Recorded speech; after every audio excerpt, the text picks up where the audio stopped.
My name is George Maloian, and I work in the music industry, and I'm currently working at APM Music, which is a very large music production library. And so we work with, my part in the company is that I work servicing music supervisors and the creative departments for the various studios and television production companies. And my job, or the goal of my job, is to place music from our catalog into film and TV projects. I do play several instruments. I played clarinet for many years, and I play piano, and I have a bachelor's degree in composition with piano. And I also have a bachelor's degree in English Lit. And I did originally come to Los Angeles to study film scoring, which I did for a short time. But I very early on got caught up in the business side of the music industry, a little bit by accident, but because I needed a job, and I fell in love with it. And I found that the business parts of the music industry were almost as exciting to me as the creative parts. In fact, there's a sort of a creativity to it. So my first job was with a company called The Clearinghouse, and they were hired by production companies and film companies to clear music rights for their productions. And it was a little baptism by fire, but I got thrown in and ended up handling the clearance of music rights for a lot of major television shows, Carsey Werner shows like Cosby and Roseanne, Give Me a Break, a lot of shows that taped on a weekly basis. So it was a fantastic learning experience, aside from being a fun job, because you had to really know your stuff and get it done in a timely manner, because every week they were filming a new episode. And a lot of times, with sitcoms especially, if you clear a song, chances are it's being referenced in the script. And so you have to get your rights fast, because if you can't get them, they need to sometimes adjust the script accordingly. And so it has a ripple effect. So it was a great experience, and we cleared recording rights as well. And I did that for about 2.5 years. And I really enjoyed it, but I realized that I kind of wanted to see what was on the other side of the phone. In other words, we would get requests from our producers, we have a script, we want to use such and such a song, can you find out if the rights are available and how much it will cost us? I wanted to see what it was like on the other side, and an opportunity came along, and Virgin Music, which was then owned by Richard Branson, was just about to open their first publishing office here in North America. And I was lucky enough to get a job there. So I went over to the music publishing side and spent a long time there. Really enjoyed it. It's interesting. I guess on some level I was always interested in these various aspects of music when I was a kid, and I couldn't wait for an album to come out before CDs. And I would sit there, and while I was listening to it, I would pore over the album, and most of them have a lot of information on it. For instance, they show you the writers, and they would have these companies listed next to the writers, like Warner Brothers Music or Warner Chappell Music or EMI Music Publishing. So I knew a little bit about music publishing, but I didn't quite know what it is they did. When I started at the first job, I realized that they are sort of the gatekeepers of copyrights, and they not only get monetary rewards from copyrights, but they also protect them. And so it was really fascinating to me. And so that's why I wanted to try being on the other side of the phone and see what it was like to actually have a catalog that you represent and to take the requests in. So in other words, someone like myself at the old job would call me at Virgin and say, I want to use a song in a sitcom. And so then you look at it from a whole different angle. Not just about what you're going to charge for, but also what's the joke, what's the usage, is it going to detract from the value of the copyright, is it going to enhance it, is it going to be sacrilegious, whatever. And so you sort of think about your copyright as a living thing. And that was really interesting to me. Also, Virgin Music had a little bit of a different situation in that almost all of their writers are alive. And they were all new writers. And so it was a great experience, because I learned that people who create copyrights are living people. Unlike some of these fabulous copyright publishing catalogs that are out there, wonderful catalogs that have a lot of the American standards in them, but the writers are deceased and the estates often control the rights. And in my case, it wasn't unusual for a writer to come waltzing in at lunch just unannounced and ask what you're up to, what requests have you gotten for my songs and that kind of thing. Well, again, it was a fantastic experience because you had to answer to a living writer, and that sort of impressed upon me that the copyright is alive, so to speak.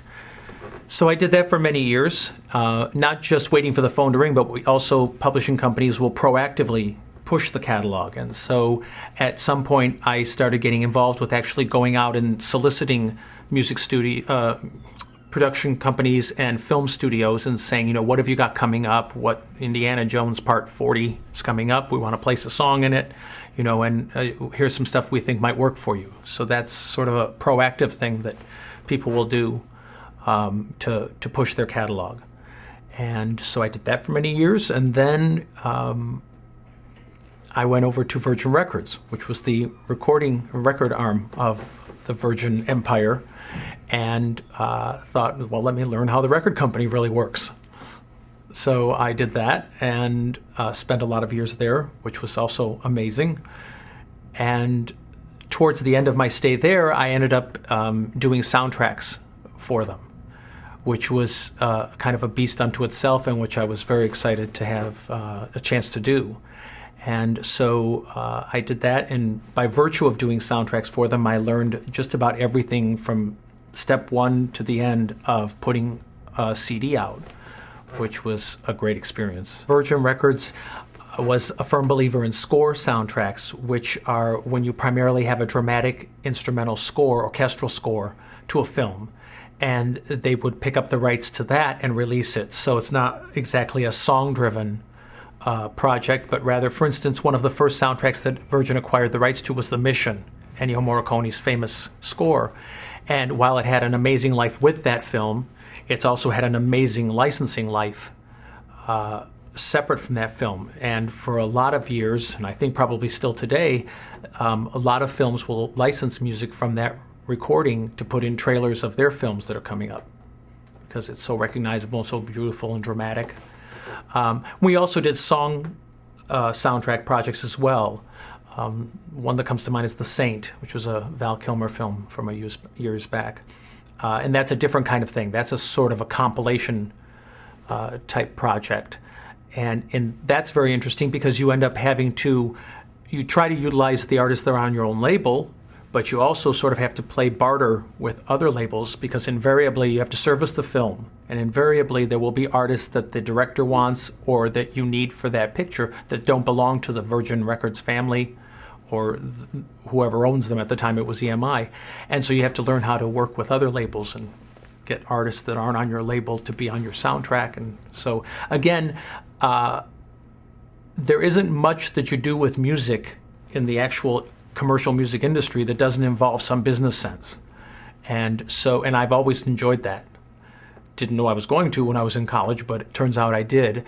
And I usually tell people that if you really want to get involved with this part of the industry, yes, you have to know music, and it helps to have a great love of music, especially lots of kinds of music, but you have to know about the business side of it or you'll never make a deal.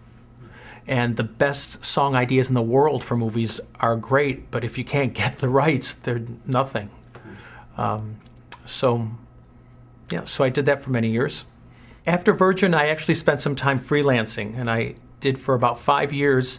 I worked as a freelance music supervisor and consultant, and for 4 of those years, I concentrated almost exclusively on working with the Gap company, and which was also a terrific experience. I've been lucky. So I was, myself and a colleague were in charge of all of the music for the TV commercials. And when I say in charge of, we were involved at the very beginning when they would start fleshing out the ideas of what they wanted musically for the spot, and we would help them find songs. We would pitch them song ideas based on that concept. We would help them find an artist, and then we would acquire the rights to the songs, and then we would decide if we were going to use an existing recording or create a new recording. And if they were going to create a new one, then we would oversee the production of that new recording. And then in some cases, we would even facilitate putting that song out on a CD which the Gap did many times, actually very successfully. And so that was an amazing experience, and it was actually sort of like little mini soundtracks. So I guess I would say to students who aren't quite sure where all that information is going to come in handy, I've told many people who knew that all that training with licensing and soundtracks would come in handy working for the Gap. But they were all like mini musicals, and they last a certain amount of time, and then you're done and you go do another one. And that kept me busy for about 4 years. I came in right after they've been going on for quite a few years, but I came in sort of right after the Khakis and those, some of those. I started with, I think the first one I did was with Missy Elliott and Madonna, and worked with a lot of artists from then on. It was actually Sarah Jessica Parker and Joss Stone and, John Legend and all these people. It was a great, great experience. I mean, really terrific. It's interesting because APM music is kind of, it's a little bit of everything that I just described to you over the past 15, 17 years, and it's all kind of come together into one place because production music libraries are a little bit like a publisher and a record company all folded into one. And our music, we issue one license that covers the copyright and the recording rights all in one. And so we're kind of, they like to use the word one-stop shopping, but it's funny that while I might have taken this kind of a path to get here, oddly enough, here it all sort of comes together. I understand the copyright side, I understand the master recording side, and guess what? I get to give it to you all in one piece of paper. And again, because of my music supervising background, I'm able to push a catalog which literally has about 250,000 copyrights, and just about every style of music you can think of. Whereas a record label will usually record labels have a bit of an identity. They're kind of known for this or known for that. And a company like APM has just about everything. So it kind of worked out well. Usually what happens is that your client will tell you, this is what our campaign will entail. We want it to run for X number of weeks. We're probably going to use television, radio, print, internet, whatever. We're going to run it only in North America, say, for instance, and we're going to, like I said, probably it'll be 8 weeks and it'll be done and gone. And so you gather all that information that the client gives you and you sort of translate it into licensing language, which is the way publishers think. And then you go take your song and you find out who owns the copyright. And you go, let's say for the sake of argument, it's only one publisher, which isn't usually the case. You contact that publisher and you say, here are all the rights I need. We're going to turn this, we're going to use this song in a commercial. It's going to be performed this way. We're going to probably use about 30 seconds to a minute of the song. And we want to exploit it this way. 8 weeks of national television, 8 weeks of internet.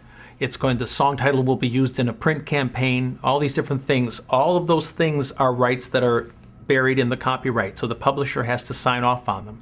And then they'll decide on a quote if they approve it. And by the way, they don't have to, there's no law that says I have to say yes to you just because you asked.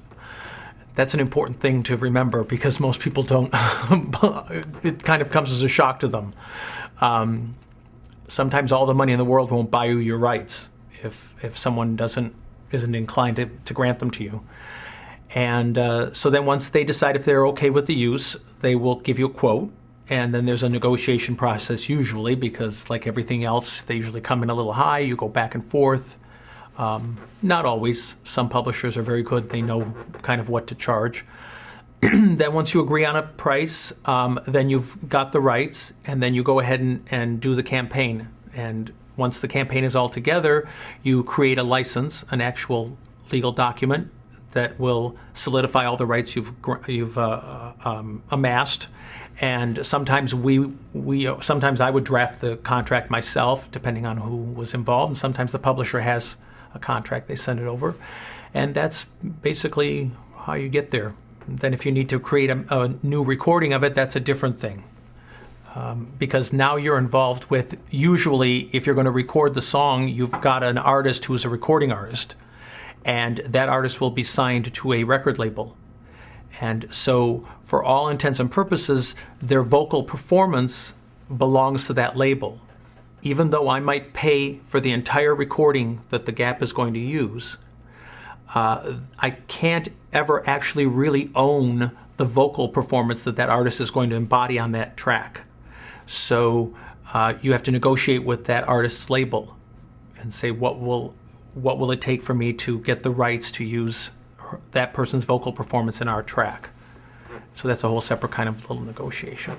And again, you don't actually sort of plot out sometimes where you're going, but I've known about this company for many, many years. And in fact, for many years, when I had clients who needed a production music library, I would send them to APM.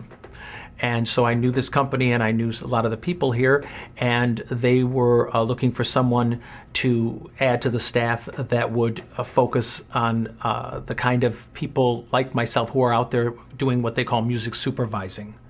And I don't know if you talk about music supervising in your courses, but it's a kind of a moniker that's taken on a lot of different meanings. But basically, it's usually a person who is hired onto a production to sort of tend to all the music needs. And that can vary from production to production. Sometimes it's someone who's simply got a great relationship with the director and will be their musical ears, filter through all the stuff out there and make sure that they find the best music for a particular job. Sometimes it will involve getting the rights. Sometimes it will involve creating new music for a specific project.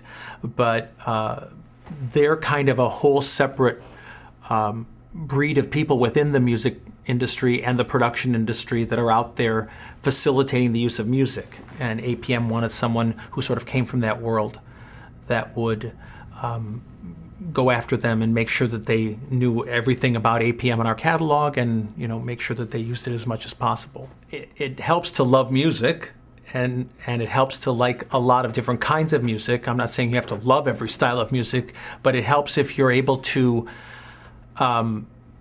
if there's a genre of music that you don't particularly care for personally, but you're able to invest in it enough with your ears and your brain to learn it and understand it and to distinguish the good from the bad, that's definitely a plus because, invariably you're going to end up having to work with and license music for someone that might not be to your liking. And you sort of have to get past that. And so that's one big plus.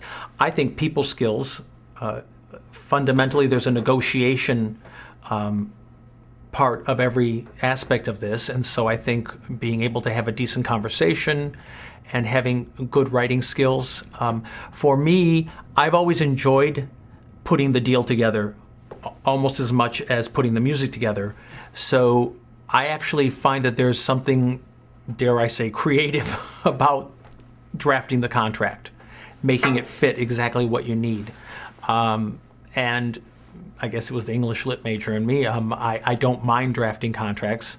I don't have a law degree, but I learned what I needed to learn about law as it pertained to music copyrights and licensing.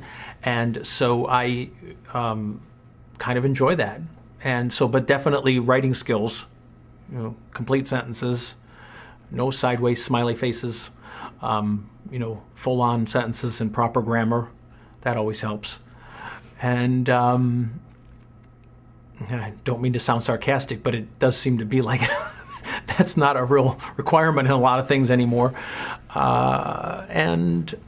You try to stay level-headed and cool, as exciting as the music industry can be and as volatile as some of the personalities can be. At the end of the day, at least with music supervising, you're you're providing a service to further the finished product, which is to get the film made or the TV production made. And you're supposed to be part of the solution, not part of the problem. And so sometimes you need to bite your tongue and stay level and see, okay, this is who I have to deal with and this is the situation, but ultimately we want to get this piece of music used. What can I do to help that all work out? And sometimes that's solved by money, but oftentimes it's usually solved by just common courtesy and common sense. I like music, and I like listening to new music, and I think that's actually kind of what keeps me young, because I'm certainly not young by this industry's standards. And I have young people in my family. I have a niece and nephew who are in their early teens, and that doesn't hurt either. I always listen, although usually I'm ahead of them on what they're listening to. But you really do have to, again, I go back to that thing about you really got to force yourself to listen to everything, and not just to listen to it, but try to be aware of it. Which is, again, something like Edwina, who spoke to you earlier, just has a fantastic music vocabulary buried everywhere in her brain. And so I guess it helps to have a good memory. But yeah, it's just like everything else, you have to stay up on it and research it. There are a lot of industries that come up with new things or new ways of doing things, and you have to make a conscientious effort to stay up on that. I'm not a big tech person. I certainly know my way around a computer, and I certainly know how to load up my iPod. But in terms of certainly things have changed a little bit, especially in the last 5 to 7 years. It has gotten to the point now where when you're sending out your music, hardly anyone wants a CD anymore. But other than that, there are, you should know your way around a computer and know how to load up an iTunes, or get an MP3 track and send it off to someone. But other than that, for what I do and for getting creating uses for the copyright after it's already been created, I don't know that you have to be real up on everything, but you should be aware of it, because even though it's something you may not know how to use or something that you won't use yourself, you can bet you're going to end up having to acquire those rights for somebody. And so for that reason, you should definitely stay up on all the different things that are going on out there. It's a good question, and I don't think it has an easy answer. And the answer I might give you today probably didn't even exist 3 years ago. But I'll borrow some things that have been said to me before. First of all, you have to write the music. You have to create the music. If you don't have the finished product, then pretty much you're going to be at a disadvantage trying to get anyone interested enough to use it. And I'm assuming here that we're talking about using it for money, so that you can try to make a living at it. Having said that, obviously the internet is, been touted ad nauseum, but it's definitely a huge tool, and there are good ways and bad ways to use it, I guess. But I sit in on a lot of workshops where composers will ask the same thing. I sit in workshops where songwriters will ask the same thing, and there isn't a set answer. Sometimes it helps to be where there is a sort of a creative music community. That doesn't hurt, because there are connections that you will make, personal connections, and things that will hopefully help you one day. A lot of people believe that you should target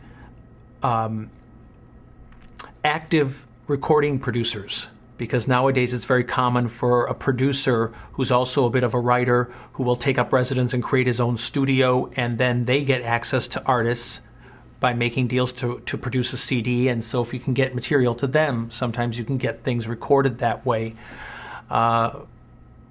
Again, you can go to indie festivals if you're interested in film scoring. Go to a lot of indie festivals if you can, and try to meet directors and young directors who might be willing to take a chance with a new composer. I'm sure I'm leaving out 100 things. It's just you sort of have to get the material, have it ready, and then sort of keep your ears open and not be bashful about getting it out there. When I got out here, I didn't even know what music supervisor. I never heard the words put together, those two words. It turns out I've been a music supervisor since I was about 6. It just depends on some people's brains just go there. I can't remember a time when I've watched a film or TV show when I wasn't very consciously aware of the music that was being used in the scene, specifically which song, and there's always a part of my ear that will hear the lyric even though I'm listening to the dialogue, and of course that's exactly what a music supervisor and a director want from a song when they put it in a certain place. But if you're not already like that, it's certainly you can teach yourself to be aware of that. In fact, sometimes I'll walk out of a film and say, oh, I love that scene, but geez, that song was so stupid there. And my friend will say, what song? So it doesn't register the same way to each person. But obviously, music supervisors mostly think that way. But, I was just at a conference recently where they to make the point, they showed a clip of film that had no music in it, but sound effects and dialogue. And then they showed it again with the score. And it can literally lift something right into another level. And so for that reason, filmmakers and people who work in television and film understand the value of music, and they look at it usually pretty seriously and sensibly. I was just at this conference, and I'm going to steal the story. There was a man who spoke on the panel, and he was connected to the original Jaws film. And he was involved with the photography, I believe, but he actually said, we looked at that first day of dailies, and I thought, my God, we've got a clunker here. I mean, she's basically treading water, and that's all she's doing is treading water. How are we going to make this interesting? By the time John Williams got through with it, we were all afraid. And it was the same footage of this girl just treading water, dark water, but suddenly it was something else. And so it is a really powerful asset to anything visual, I think. Sometimes enhancing that scene or that moment can mean going as far away from it as possible in the musical direction. Someone once said to me in a class, I'm not quoting it exactly, but words to the effect of, if you have a scene that's set in the rain and it's raining and the actors are wet and they're talking about rain, for God's sake, don't write rain music. There's such a way as beating you over the head. Sometimes the most amazing effect can be had from going in the complete opposite direction musically. And so you have to be willing to explore all those possibilities and hopefully have a director that's willing to explore those with you. And obviously that's what makes the great film composers stand out from the okay film composers, is that they're also thinking of that as well. I like all of those kinds of uses. I'm not real crazy about... I'm aware of the business aspect of everything, including a soundtrack deal for a CD. But I'm not a big fan of when they just gratuitously pop in songs sort of willy-nilly throughout the film because they've got to get in that film so they can say that they belong on the soundtrack. And unfortunately, that's kind of where a lot of soundtracks ended up going a few years back, was they really became the compilations of that day, and they were so lucrative that labels were willing to acquire the rights to them for substantial amounts of money, and in return they wanted to make sure they got placed on that soundtrack CD. All of the people they wanted to make sure got a push. And sometimes it meant popping in songs that maybe didn't quite fit or didn't go in that spot.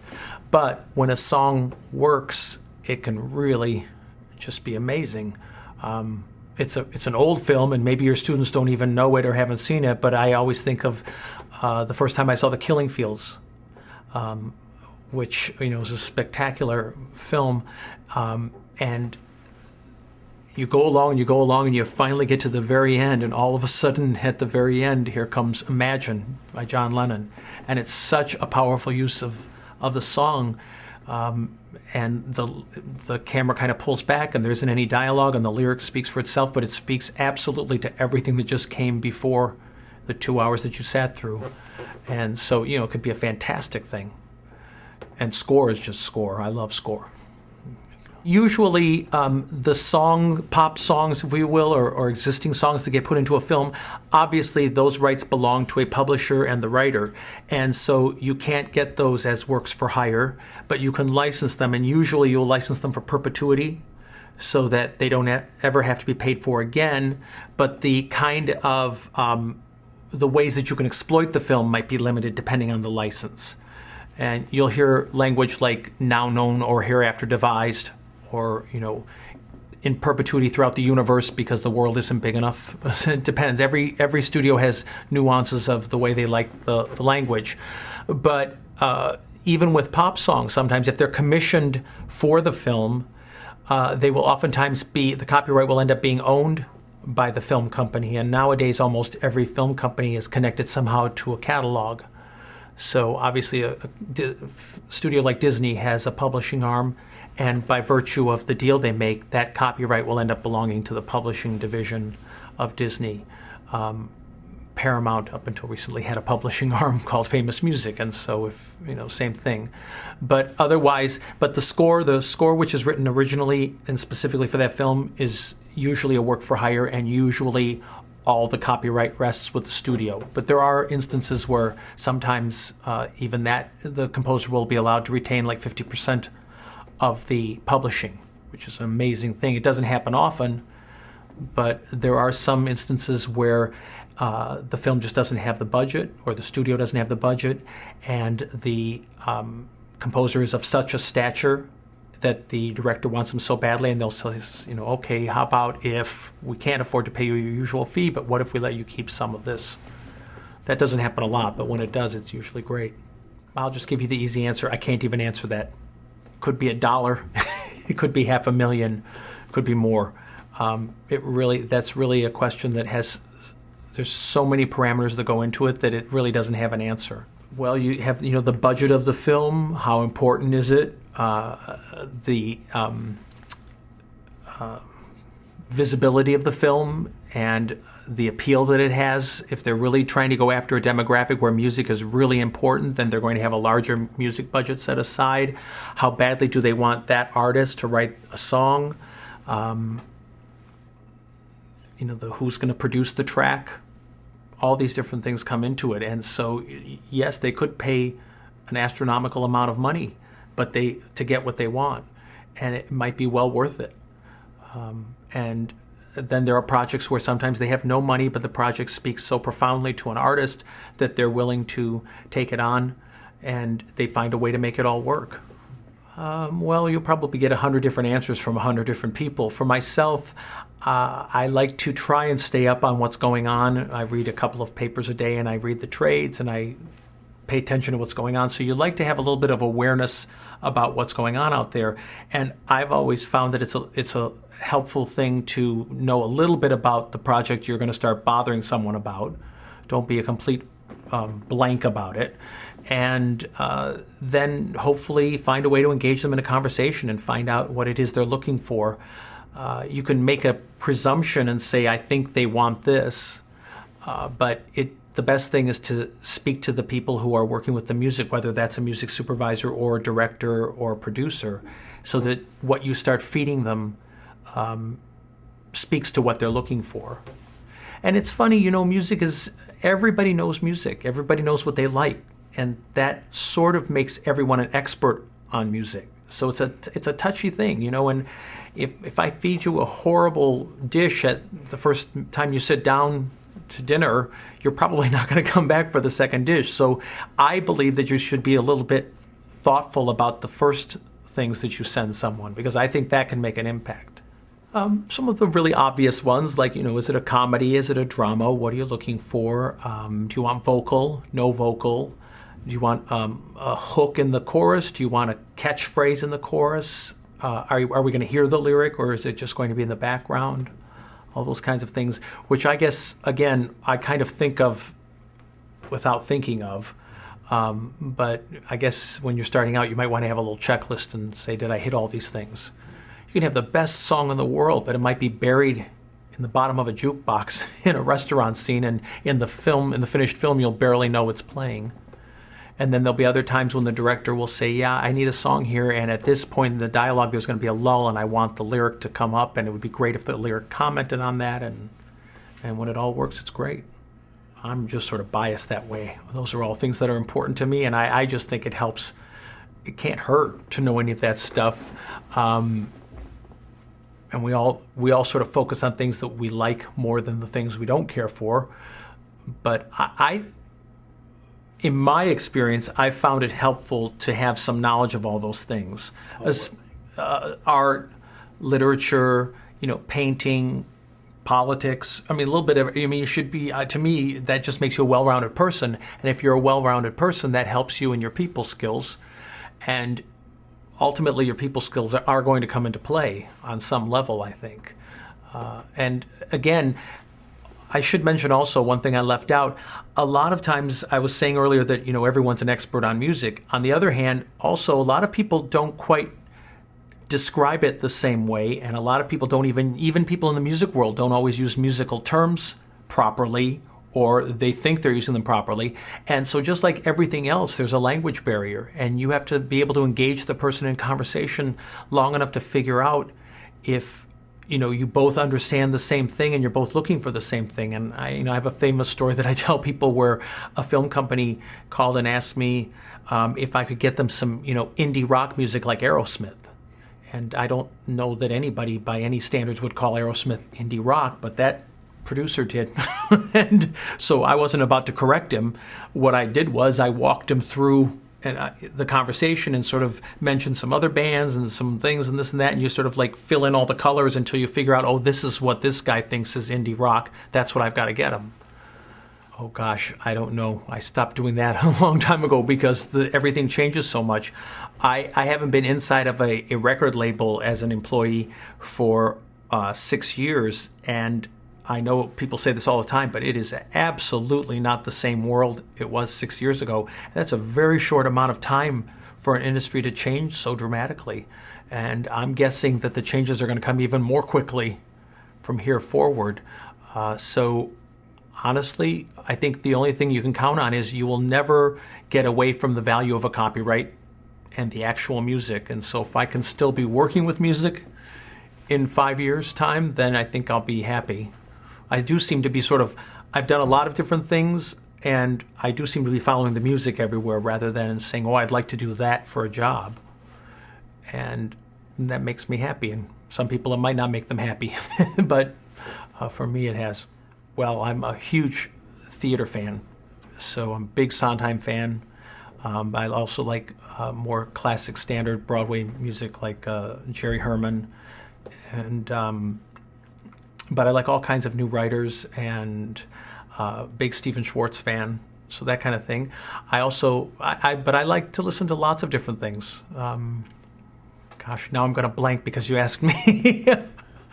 Mostly, I really enjoy singer-songwriters, and even in the standard catalog of American standard music, there's something so special about hearing someone who may not have the most amazing singing voice, but hearing them sing the words that they created or the music they created that I think is just really special. So sometimes there'll be a great song that's been a huge hit that Celine Dion has belted out of the stadium, but it's so great to hear the songwriter sing it. So sometimes I'll go that way.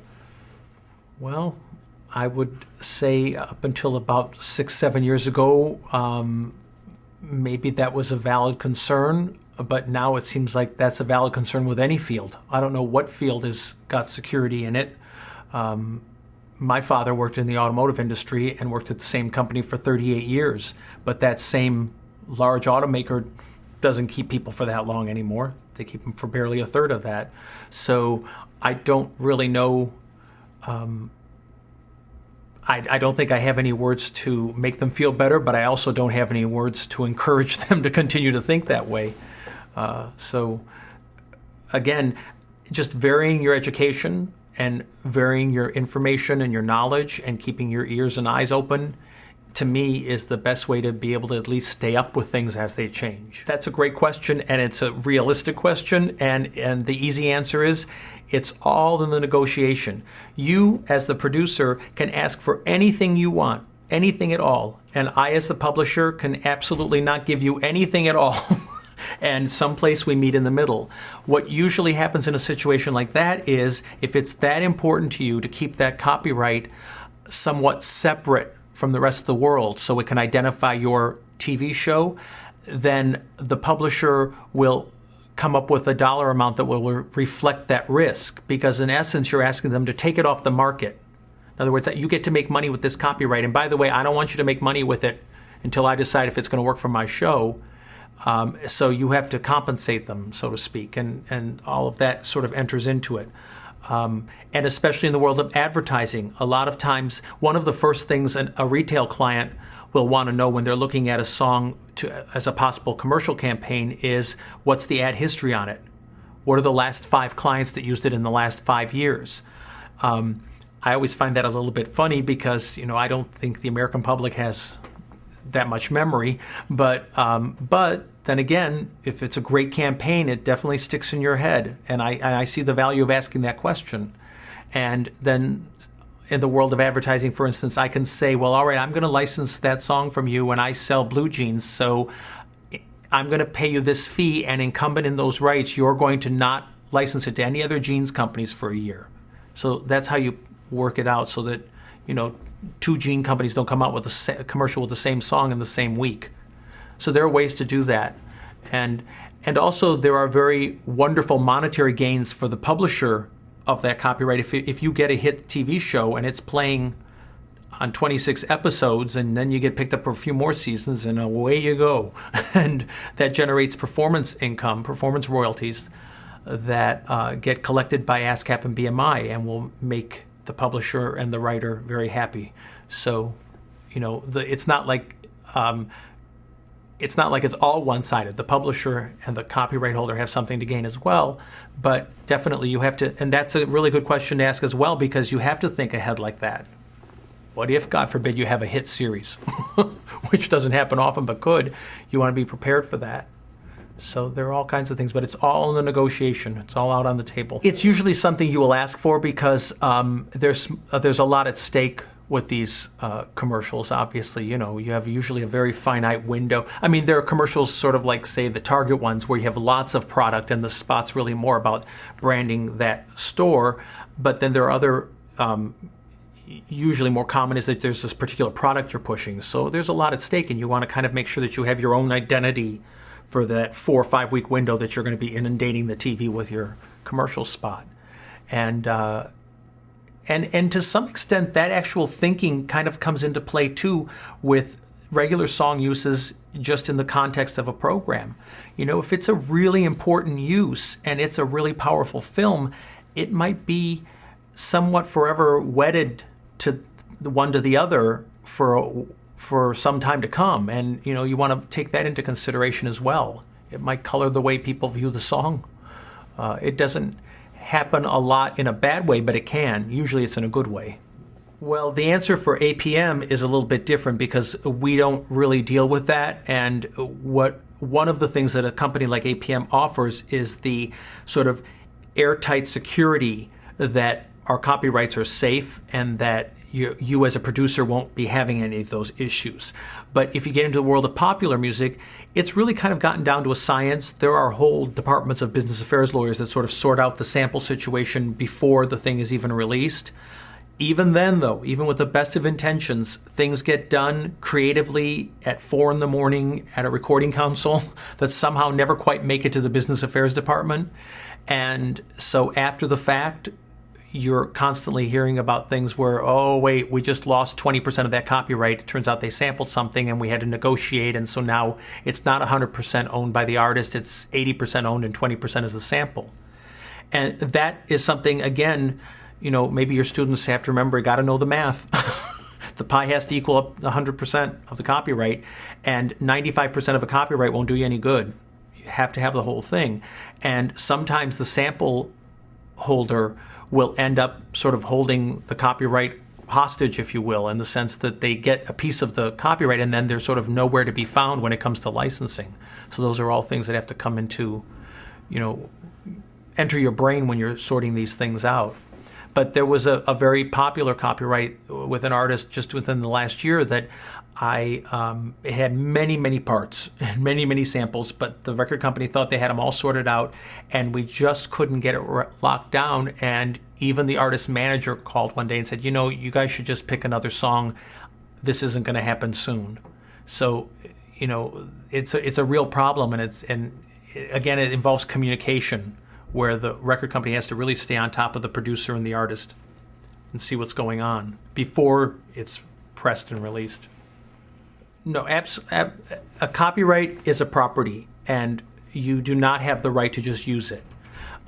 You might end up using it for free if you ask, and they say you can have it for free, but you absolutely do not have the right to use. I always say, you know, pretend it's your vacuum cleaner.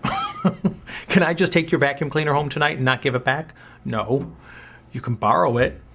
And if you want to borrow it for a year, it'll cost you $100, but bring it back. That's kind of a little bit, you know, obviously it's not. These are different kinds of properties. But it's absolutely owned by someone or some company and can't be used. There are some myths about how many notes it takes, this and that. And that's, even though you're not making any money, a commercial might do it more damage than something you might pay for. You know, what if it's used in a PSA, for instance, and it's a subject that's just really horrible, and it leaves an indelible impression on people, and they never want to use the song again or something, I mean, but it's someone else's property, and you have to ask for that permission and be granted it, whether money changes hands or not. And but here we come to a place like APM where music is much more affordable in that field. In fact, I have a friend who just set up his own website, and he found a piece of music here that he just fell in love with, and we have a whole rating system on, and it was a personal website to show off his writing and this and that, and it was a very reasonable rate, and he's all set.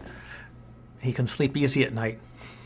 Yeah, the easy answer is you can get sued, but I mean, usually people, usually they sue people who have money. So, but what you will absolutely probably get a cease and desist letter from an attorney or a publishing company, and you'll have to take that song off and find another one, and so why do that, I'm sure there are people out there using songs improperly, but I mean, what's the point of doing something wrong?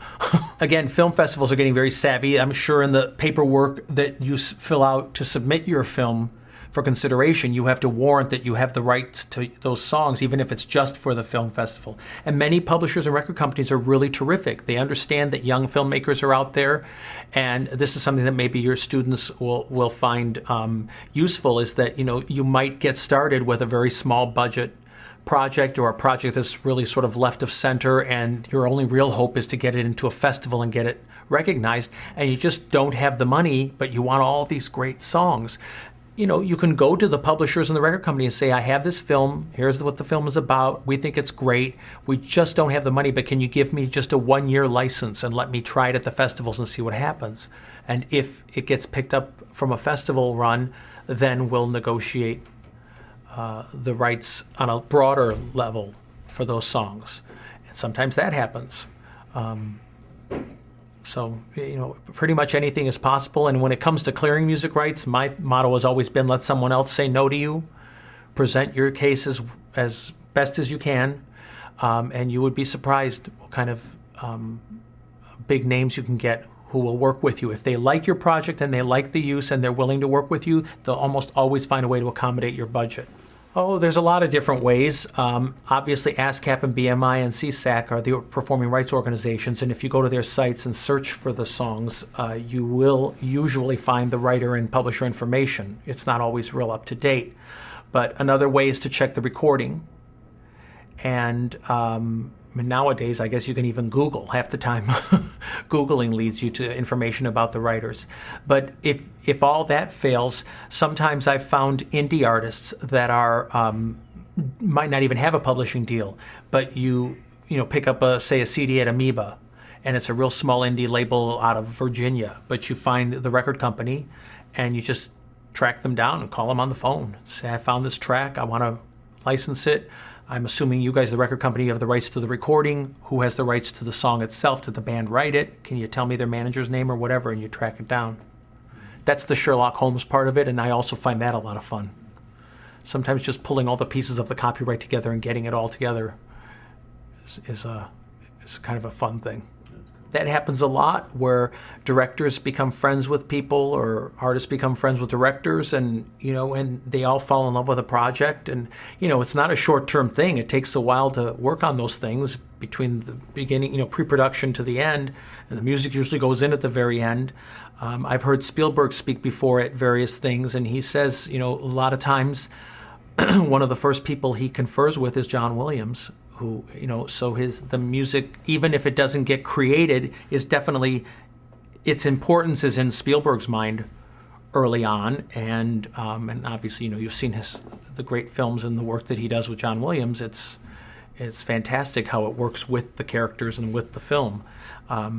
So these relationships are, they're very powerful, and they can really have a great outcome, because the fans of the artist could end up loving it just as much as a regular studio release.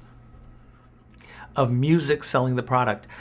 You know what? I'm sure it does. Otherwise, people wouldn't keep, all these agencies and companies wouldn't keep licensing music for good amounts of money. But I have seen firsthand how the commercial can help the song gain exposure. that is one of the effects that record companies and publishers would like to see from the use of songs in film, TV, and commercials. And I've seen it firsthand with my time at Virgin. There were some artists that we licensed into television spots that were very cool spots, big companies, but very cool. And in one case, one of them affected the radio output so well that within 3 weeks it jumped almost 30 spots on the Billboard chart. So, I mean, the spot didn't make the song better, but it certainly helped it reach a larger crowd of people. And of course, the fact that it was in a cool spot didn't hurt. So sometimes when it all comes together, there's like that third thing that happens that's really great. In terms of, how many, if there was a spike in sales after a certain campaign, I'm not so sure that anyone in the music industry might have those statistics. They probably guard them at the other end. So, thank you, George. Thank you.